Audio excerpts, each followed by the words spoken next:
Je ne pense pas avoir besoin de vous le présenter. Si vous avez suivi un minimum le ping ces derniers temps, vous l'avez forcément vu. À la rencontre de Thomas Guignard. Notre cher ami Thomas Guignard. Thomas Guignard. Attends.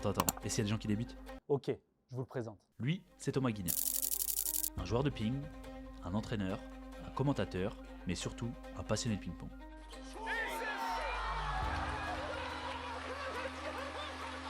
Avec Ping Toki, on l'a récemment rencontré pour qu'il nous raconte son histoire. Et en plus d'avoir passé un super moment, il nous a expliqué qu'il allait peut-être participer à sa première compétition internationale lors du feeder de Lille. Nous, en parallèle, on avait fait une demande d'accréditation pour aller filmer la compétition, sans trop savoir dans quoi on allait s'embarquer. Et quelques semaines plus tard, on a reçu ce message. Salut les gars, bon allez, je vous donne l'info en avant-première. Là on a une 10-15 de jours maintenant du WTT Feeder de Lille. Ça y est, vous avez la cred média pour être là les gars. Comment? Oui, le mec a l'info avant nous. En même temps, il passe son temps au téléphone et il connaît tout le monde. Bref, voilà comment cette vidéo est née. Alors déjà, vous allez commencer par vous abonner. Oui, c'est notre chaîne. C'est fait? Ok. Alors c'est parti pour revivre l'aventure de Thomas Guignard au feeder de Lille. Let's go.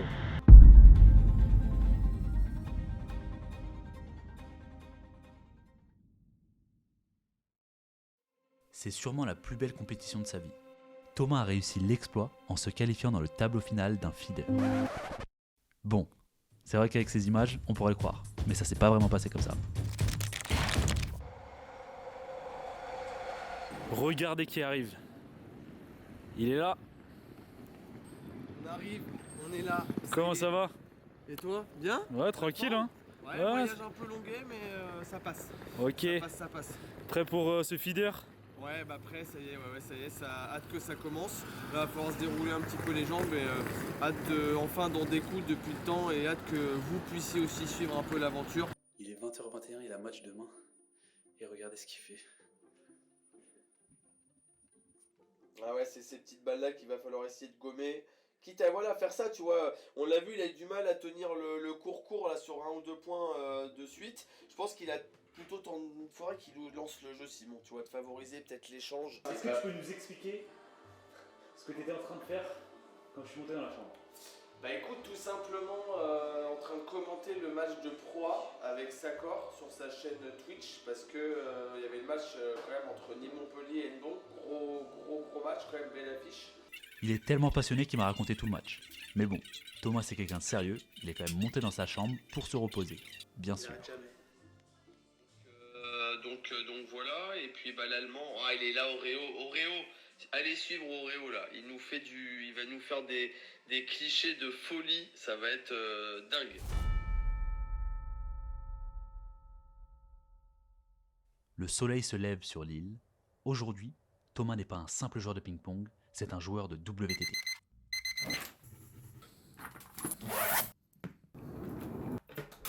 Thomas, on est à Lille, tu t'apprêtes à jouer ton premier feeder à 42 ans.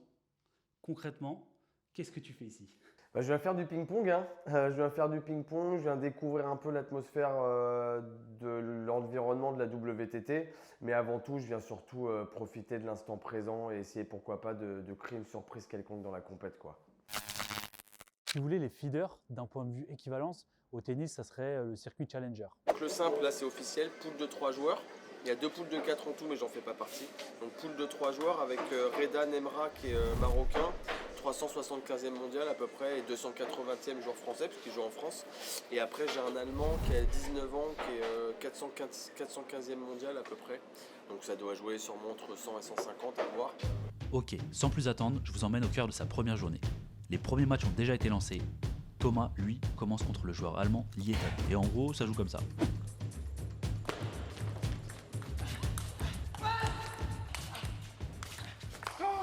Autant vous dire que la tâche s'annonce importante pour notre numéro 400 français, face à un joueur allemand au-dessus sur le papier et qui, sans doute surpris d'affronter un joueur comme Thomas, a dû bien préparer son match.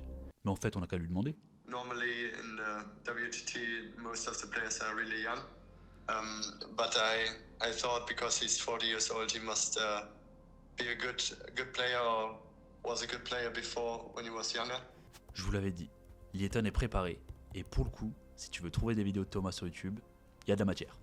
Did you check his matches on YouTube, like just to see how?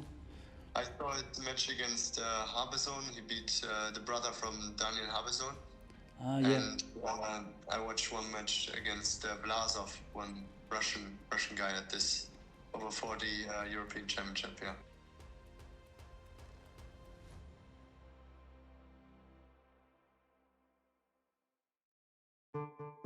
Bon, il est temps de passer au premier match de la carrière de Thomas en WTT. Je vous rappelle pour tous ceux qui ne sont pas abonnés à Pinktoki et qui n'ont pas vu les vidéos à Lille, la WTT nous autorise à diffuser 20 secondes par match. Par contre, on a pu récupérer les lives des matchs de Thomas qu'on a le droit d'utiliser.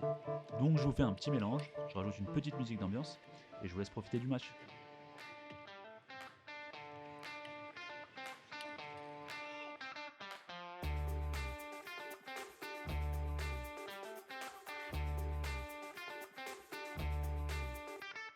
Attendez, pause, j'ai zappé un truc important là. Personne se demande comment Thomas a réussi à participer à une compétition WTT ?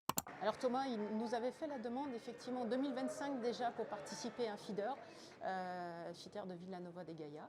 Et on n'avait pas pu l'inscrire puisqu'on a des règles internes en fait, qui stipulent qu'on donne l'accès aux feeders internationaux qu'aux gens des cellules de performance de la DTN.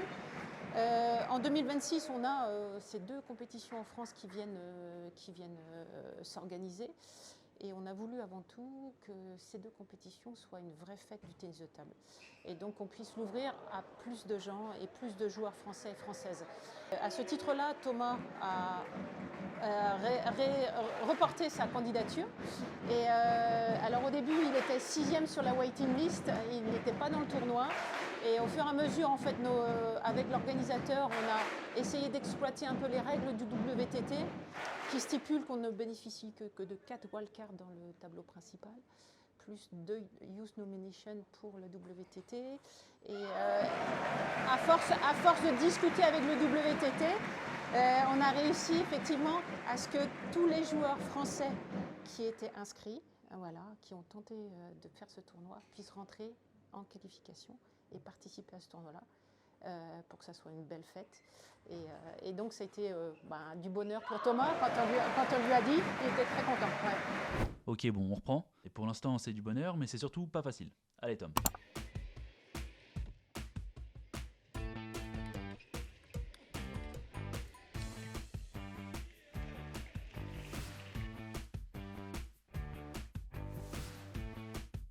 Malgré un bon premier set, Thomas est mené 1-7-0.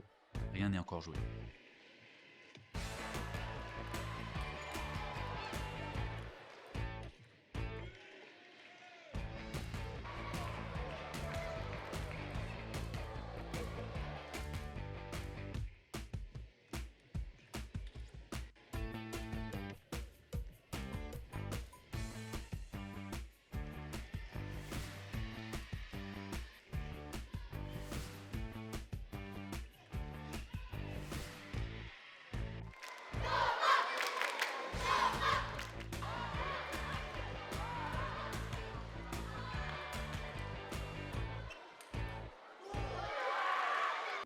I knew before that the crowd will be on his side, but because he's also very popular and also a great character and a great human, and he did a great show for the people, and they were shouting his name. But it was a great atmosphere to play in, and I really enjoyed the match. Okay, and did it affect you in any way?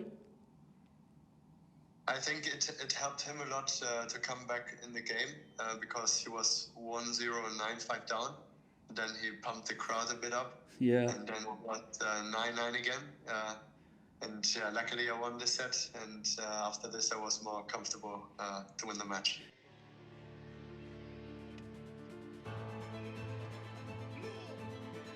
Dommage. Thomas avait fait le plus dur en revenant dans le set, mais n'a pas réussi à aller jusqu'au bout.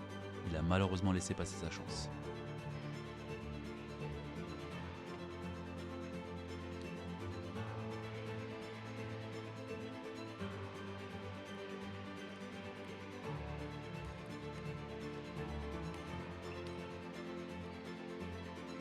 Et donc pas de surprise, pour le premier match de Thomas en WTT, malgré un bon niveau de jeu et le soutien du public, Lieton était cette fois-ci trop fort pour lui.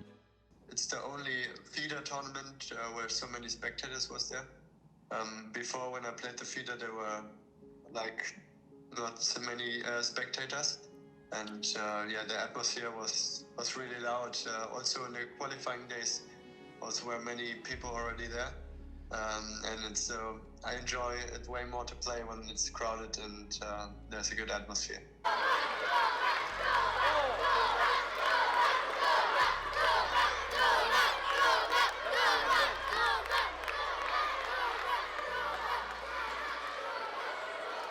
Incroyable! C'était léger. Hein. Il y a 30 secondes dans la salle. Il y a 30 secondes dans la salle. Ah, c'est top, c'est trop bien. C'est là que tu te dis, voilà, peu importe un peu l'issue, comment ça se passe, tu sais que les jeunes ils sont là, c'est bonne ambiance, franchement c'est trop bien. Là c'est du kiff, j'ai envie d'y retourner là. Là on y est. On y est. T'as première impression qui sort tout juste du match. Ouais, bah écoute, c'était. Alors, en fait, c'est dur de dire que c'est ce à quoi je m'attendais, parce que ce que je redoutais, c'est de pas très bien jouer. Je vais pas dire que j'ai joué super bien, mais j'ai réussi à jouer sans complexe. Et ça, en fait, ça me fait plaisir. Je me suis pas forcément dit, tu sais, ah, tu joues pas bien, Tom. En fait, je me suis senti super bien. Je fais des fautes parce que bah, il est plus fort que moi, parce que je surjoue un peu. Et finalement, j'ai trouvé que j'avais essayé de faire ce que je pouvais. Et finalement, tu te dis, putain, ce que je vois, tu vois, dès l'échauffement, il fait 2-3 petites fautes à la con, je me dis, il est tendu, je le sens, il est tendu. Et en fait, c'est là que je me dis, il faut que je le colle au score, et en espérant qu'à un moment donné, ce soit moi un peu devant, et pourquoi pas prendre un set, et tu vois, je perds, je crois, 8 le premier, je suis à 9-9 le deuxième, et en fait, lui, à ce moment-là, il se dit, oh, ça y est, c'est bon, moi, je suis obligé de surjouer, parce que je me dis, bon, bah non, il n'y a plus le choix, et le troisième, il reflète parfaitement le truc. Je pense que tu as eu la meilleure ambiance de. C'est trop bien. Bah c'est cool, voilà, j'ai de la chance, enfin je pourrais te le dire Jordan, je te l'ai dit 25 000 fois, mais j'ai vraiment de la chance de pouvoir vivre ça et je sens que là tu vois, les Françaises et Français sont super gentils quoi. Tu vois, on dit toujours français, il est relou, il se plaint tout le temps, il faut machin, et là tu vois, il y a beaucoup de générosité et bah voilà, c'est trop bien, ça va faire en sorte que ce feeder de Lillois, le premier de l'histoire en France, et ben, il va être lancé parfaitement et je suis sûr que ça va monter crescendo avec les jours qui vont passer et puis ça va être la régalade pour le ping français, c'est trop bien. T'as hâte de retourner dans l'arène ou pas? J'ai hâte de retourner dans l'arène, ouais franchement j'ai envie d'y retourner, j'espère qu'il y aura encore les jeunes parce qu'après indirectement tu dis oh putain il y a le gars le gaucher le tatoué il est encore là vas-y viens ça, machin et au final tu vois tu dis ouais c'est reparti donc là ça va être le double avec Mathie, Théo là. Thomas wrote me on Instagram if I'm willing to play in doubles with him, and then I didn't have any partner, and actually I wasn't planning to play doubles. Yes, I actually planned to play just singles and just only singles, and so he wrote me, and okay, I said okay if he wants, no problem, just to enjoy the match and yeah, feel good. Yeah. Pour le tableau double messieurs, Thomas et Théo ils sont opposés à deux joueurs portugais qu'on connaît bien en France puisqu'il s'agit des frères Len, Louis et Clément qui sont tous les deux aux alentours de la 150e, 200e place au classement français. Do you think you have a real chance to get through a few rounds? Actually, I don't know yet, but I practiced with him earlier now, and he's a good player. I think we both have good rhythm, and for us, we just want to enjoy the match, and yeah, anything is possible, yeah. Même s'ils n'ont jamais joué ensemble auparavant, si Théo et Thomas veulent intégrer le tableau principal, il faut absolument gagner ce match de qualification.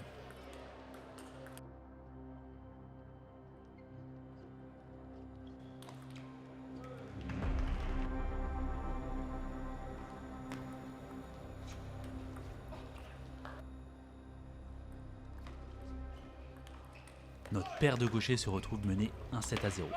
Mais d'ailleurs, c'est pas un problème d'avoir deux gauchers dans un double? Actually, I had an experience with a lefty before, and it was good. Actually, won the medal at the World Youth Championship with two lefty in doubles. So I think it's gonna happen again. You know, whenever I can tell, yeah.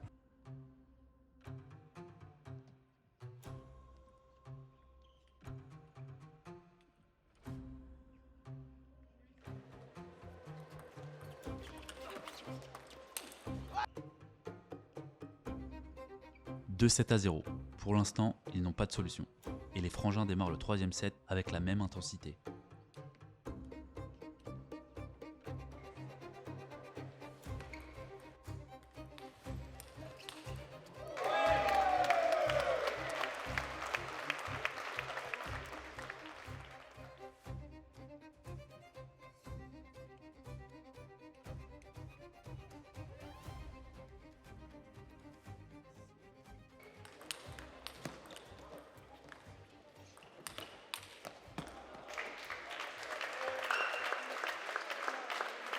tournoi, défaite 3-0. Ils étaient au-dessus. Qu'est-ce que tu as à nous dire sur ce match? Ouais, alors oui, ils étaient au-dessus. Après, c'est toujours pareil, tu sens qu'il y a des petites phases de jeu, notamment dans le premier, je crois qu'on mène de 3-4 points un peu. On est un peu devant en étant plutôt bon sur les premiers coups de raquette. Après, tu sens qu'eux, ils sont rentrés dans leur match au fur et à mesure. Et puis après, ça se joue, ils remettent un peu mieux. Tu fais une ou deux fautes qui font un petit peu mal. Mais ouais, plus fort. Voilà, d'accepter aussi que tes adversaires soient un petit peu au-dessus. Même si on perd 10 ou 9, machin, au final, c'est 3-0 pour eux, quoi. Éliminé en double messieurs, si Thomas veut avoir une chance de se qualifier pour le tableau final du tableau simple, ça passe forcément par une victoire contre Reda, un joueur que Thomas connaît très bien. Toi, quand le tirage au sort il tombe et que tu vois ta poule avec Thomas Guignat, tu dis que c'est plutôt un bon tirage ou pas du tout? Je me dis que c'est spécial parce que c'est un mec de mon coin, c'est un mec que je connais bien, on s'entend bien. On fait un WTT, on s'attend pas forcément à jouer un mec qui est en fait de sa région. Donc au début, je me dis c'est spécial et je savais que ça allait être un match spécial. Pour moi, dans le bon sens du terme, parce que je savais qu'il allait être très soutenu et qu'il allait s'arracher sur chaque point, parce que c'est son premier WTT et je savais que ça lui tenait beaucoup à cœur. Donc moi, j'ai vu le tirage, je me suis dit il va se battre à fond. Donc j'attendais le match avec impatience, quoi.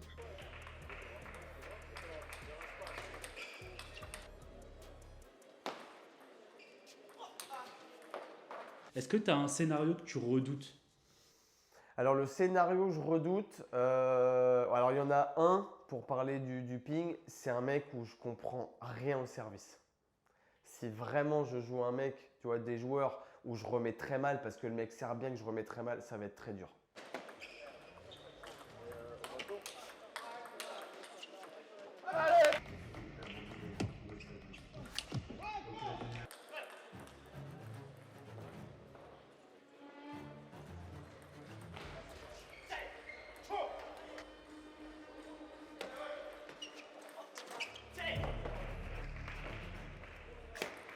Malgré 2 balles de 7 qu'il n'a pas réussi à convertir, Thomas se retrouve mené 1-7-0.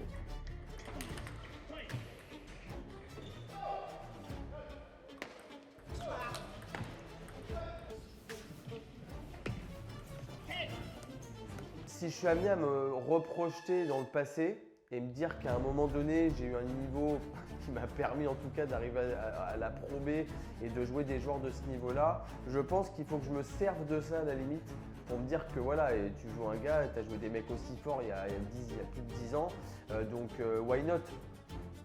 Ce n'est pas fini. Il ne repartira pas sans avoir donné une prestation à la hauteur de ses espérances.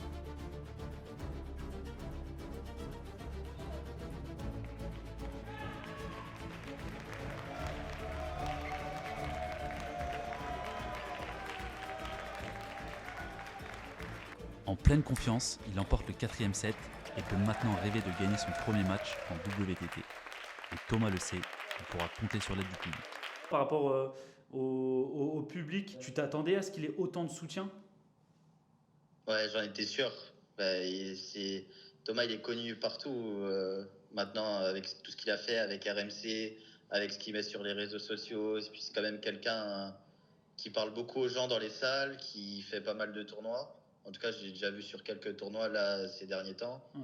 Donc c'est quand même un mec, beaucoup de gens le connaissent et en plus beaucoup de gens l'apprécient. Donc moi j'étais sûr que ça allait le soutenir à fond pour le côté qu'il est français déjà, parce que c'est un WTT en France, et le côté, le personnage que c'est, très apprécié. Je savais qu'il y aurait encore plus d'engouement autour de ces matchs. Il y a un monde où tu sors des qualifs ou pas?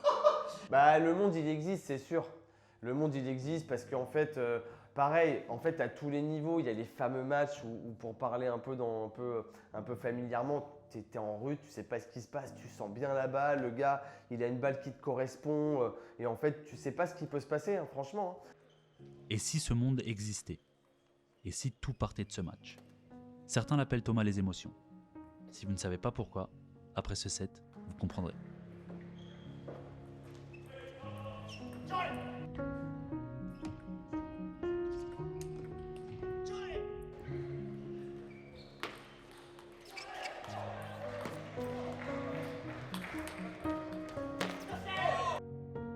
pour donner un peu un ressenti, je pense que c'est du 80 non, 20 oui. Tu vois, c'est du 80-20, je pense.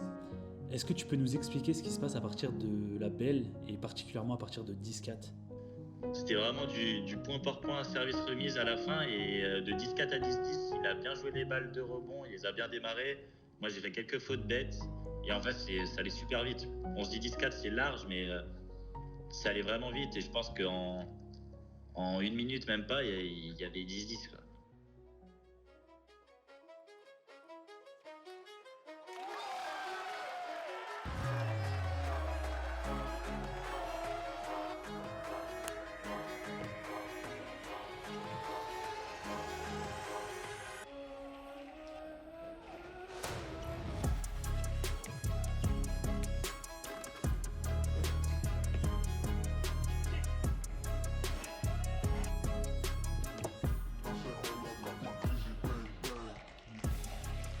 Thomas s'incline 3-7 à 2 avec un scénario complètement fou. L'aventure en simple s'arrête ici pour lui.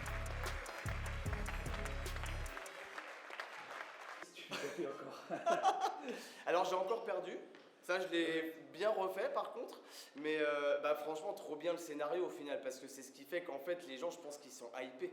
Là j'ai hâte de la regarder. Alors pour ceux qui connaissent, la R1 et Mon Royaume qui ont déjà fait une publi en gros en mode on se dit je suis par terre, Thomas a gagné le feeder et tout.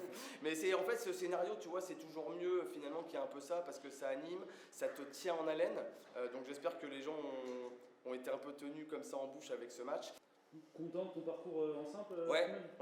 En fait, ce qui est bizarre, c'est que quand tu vois ce que les entre guillemets les attentes et ce que tu donnes, et en fait, j'ai l'impression d'avoir fait 3 matchs par équipe.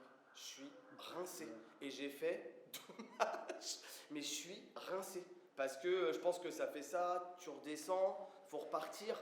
Alors, attendez, parce qu'il faut la dire. Vous voyez, le gars qui est derrière la caméra, on s'est chauffé ensemble. Il est venu m'aider à bloquer quelques balles. Tu vois, c'est des trucs comme ça. Je me suis dit, ouais, putain, faut que j'y aille quand même, c'est dur. Et voilà, après, une fois que tu es dans l'arène, moi, c'est ce qui me nourrit. Tu vois, dès que tu es parti, ça part dans tous les sens. Donc voilà, 2 défaites, mais un bon match sur l'Allemand, une belle sur Reda, une petite balle de match. Et puis, on va aller kiffer un dernier double mixte avec Jeanne demain. Début de matinée, je crois, on fera un jeu de check. Et puis, et là, on va démonter un repas, par contre. Allez, let's go. Comment ? L'aventure en double messieurs et en simple est terminée pour Thomas. Mais il reste encore le double mixte. Alors après un bon repas, un petit live Insta et une bonne nuit de sommeil, il est temps d'aborder cette potentielle dernière journée à Lille.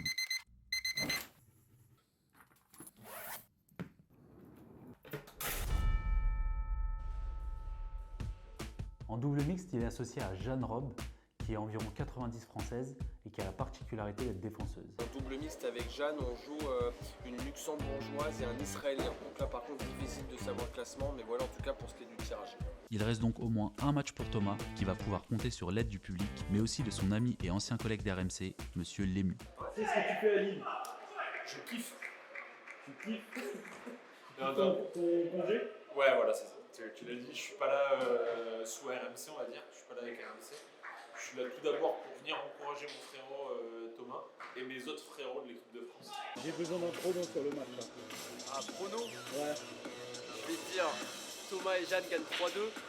Bah évidemment, c'est ce qu'on espère. Donc, allez, victoire française. Victoire française. Monsieur Lému. Ils vont se prendre une grosse branlée 3-0. Ils mettent pas plus de 5 points.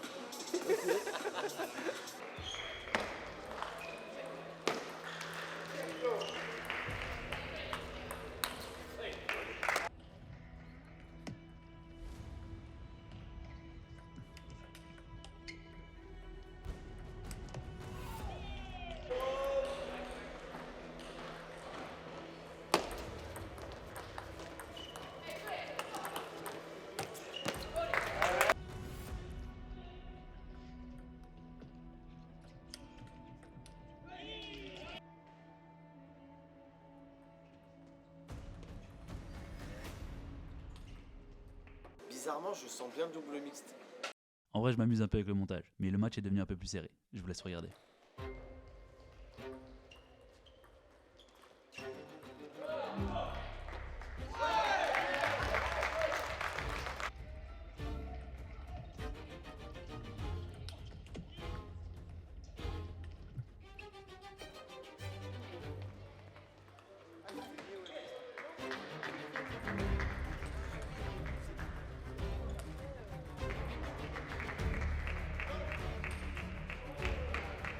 Jeanne et Thomas sont menés 2-7-0.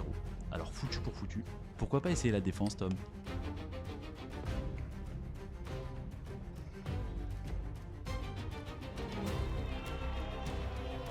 Oui, on passe de 3-1 à 10-6. Mais si je vous mets tous les points, la vidéo va durer 4 minutes.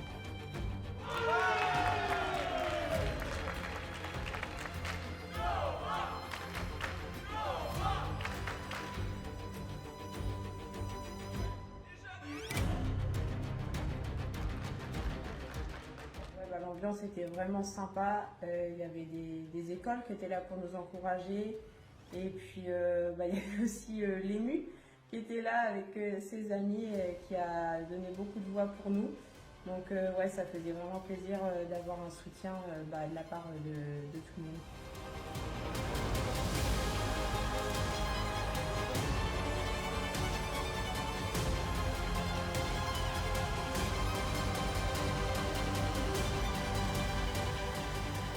Malgré un dernier set très serré, Thomas et Jeanne s'inclinent 3-7-1. C'est la fin de cette belle aventure pour Thomas.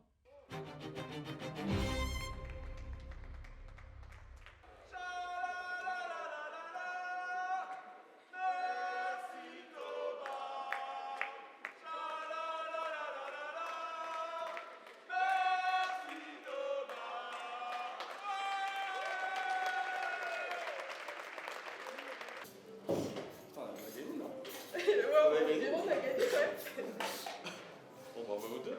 Enfin, bravo, il y a des fêtes, mais. Ouais, mais plaisir. Hein. Ouais, carrément. C'est cool. Il faut savoir quand même qu'on se connaît pas du tout. J'ai cru comprendre. Comment ça se passe, pour ceux qui ne savent pas forcément, comment ça se passe? Comment vous êtes amenés à jouer tous les deux? Et bah, Thomas m'a gentiment proposé de jouer, donc moi j'ai carrément accepté directement. Et puis ça s'est fait comme ça. Voilà, on s'est rencontrés du coup hier. Ouais, bah ouais. Non, avant-hier. Oui, on s'était vu avant-hier. On s'est vu avant-hier, on a tapé un peu la balle ensemble et puis bah, let's go. Ouais. Thomas, fin complète. Est-ce que tu peux nous faire un petit retour à chaud sur l'ensemble de ta compétition? Bah écoute, je suis à 100% de défaite, donc c'est plutôt un bon pourcentage. Non, bah écoute, après comme je m'y attendais un peu en termes de constat, de résultats, maintenant c'est 100% de victoire sur le plaisir, sur l'animation que j'ai pu vivre avec le petit public, avec mes partenaires aussi. Donc le constat il est que j'ai trop envie de recommencer, franchement. Une fois de plus, je me sens comme un gamin et j'ai envie vite de continuer. Donc voilà, maintenant, ça va être de profiter et d'amener de la force aux Françaises et Français qui vont être là. Parce que c'est bien de jouer, mais maintenant, on va aussi défendre nos partenaires et espérer qu'ils aillent peut-être regagner les filières dans toutes les catégories. Ok. Et tu as un parcours du coup pongiste déjà riche avant cette expérience. Là, tu viens rajouter la carte feeder. Est-ce que pour toi, c'est un de tes plus beaux moments de ping ou pas forcément?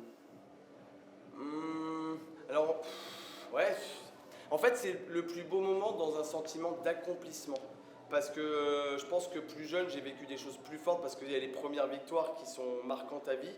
Mais là, c'est plutôt un accomplissement, comme je te l'ai dit, de plein de sacrifices, parfois aussi. Et là, je me dis, bah tiens, j'ai ma petite cerise sur le gâteau, j'ai mon petit cadeau suite à toutes ces années. Donc, je le verrai plutôt comme un... Bah, c'est magique, franchement. Là, je vais rentrer, quand je vais prendre le train, je vais être ému, ça va vraiment être, je vais être nostalgique de tout ça. Mais je me dis, Tom, tu l'as fait. Donc, ouais, un sentiment d'accomplissement. Et voilà comment s'achève cette aventure à Lille. À l'aube de ses 42 ans, Thomas a prouvé que tout était possible, que la passion ne vieillit pas et que parfois, dans la vie, il faut simplement être patient et attendre son moment. Alors merci. Merci pour tout ce que tu fais pour le ping, merci de nous faire vibrer au quotidien. Et on espère que cette histoire ce n'est que le début. Mais ça, c'est à toi de nous le dire. Si je devais résumer cette aventure, pour toi, ça serait plutôt une phrase de fin ou de début? Alors si je devais résumer cette aventure, pour moi, ça serait...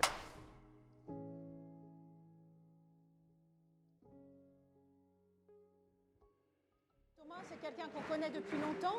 Thomas, il a été quand même aussi partenaire d'entraînement des équipes de France féminines à l'INSEP.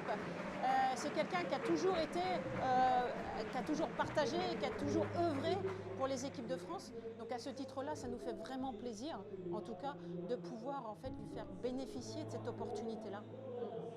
Ouais, un petit mot pour finir concernant notre aventure avec Thomas. Donc c'est vrai que c'était assez fou parce qu'on ne se connaissait pas début de compétition et puis le feeling est directement bien passé. Donc Voilà, on sait que la communication en double, c'est quand même quelque chose d'important, donc forcément là, c'était plus facile. Voilà, on a passé un bon moment, je pense, tous les deux, on a pris plaisir à la table. Et puis on a bien rigolé pendant le match et après le match. Un petit mot à Thomas, déjà, je te passe le bonjour. Ça m'a fait super plaisir de jouer contre toi. J'espère que tu vas bien, que ta famille va bien. Et puis peut-être qu'on va se revoir à Hennebon. Je sais pas ce que tu as prévu toi. Mais en tout cas, ce serait cool. J'espère pas te revoir dans la même poule parce que ça commence à être chiant. Puis voilà, j'espère que tout va bien pour toi. Tu penses que si je disais au Thomas d'il y a 10 ans qu'il allait participer à une compétition internationale dans 10 ans, est-ce qu'il me croirait ou pas? Non. Ah, franchement, non, parce qu'il faut savoir que la WTT, c'est depuis 2020-21 que c'est arrivé. Avant, c'était les Pro Tours. Donc moi, je me dis, il y a 10 ans, c'était les Pro Tours. Et pour moi, c'était encore plus violent en termes de niveau. Là, la WTT, on n'y voit plus clair. Feeder, c'est un peu le milieu du challenger, un peu dans le tennis. Donc tu as l'impression que c'est un peu plus ouvert. Mais par contre, tu me dis ça il y a 10 ans, ça veut dire que j'avais 31 ans. Non, jamais. Franchement, pour moi, c'était accessible qu'aux internationaux. Donc là, non, je t'aurais pas cru, jamais.